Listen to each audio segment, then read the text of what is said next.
ওসমান হাদির ওয়াইফ যেই পরিমাণে পর্দাওয়ালী নারী, বাংলাদেশের মানুষেরা বড় অবাক হয়ে গেল। আমি চ্যালেঞ্জ দিয়েছি গতকালকে, ওসমান হাদির ওয়াইফ যেই পরিমাণে পর্দা কর্মীওয়ালী নারী, বাংলাদেশের অনেক বড় বড় বুজুর্গের বউরাও এত পরিমাণে পর্দা করতে পারে না।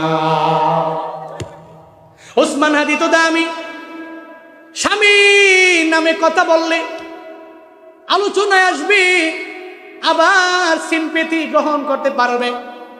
ওসমান হাদির বউ তো চাইলে পারত, হাদির জন্য সংবাদ সম্মেলন করতে চাইলে পারত, কেউ বাধা দিত না, আসতে পারত। আবার মানুষ নেগেটিভ মন্তব্য করত না, পজিটিভই করত। পর্দা সহকারে আসতে পারত, হিজাব লাগায়, নিকাব লাগায়। এরপরও কেন আসে না?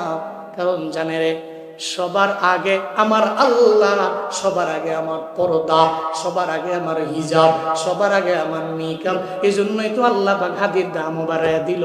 এই ওনার বউ কেন আসা লাগবে? ওনার জন্য কথা বলার মতো লোকের তো অভাব নাই। আজকে জানাজার মধ্যে লাখো লাখো জনতা, এরা কেন আইলো? এই হাদিরা তো কেউ চিনে না, এক সপ্তাহ আগেও তার ব্যাপারে জানতো না। এখন তো মুরব্বিটা ওনার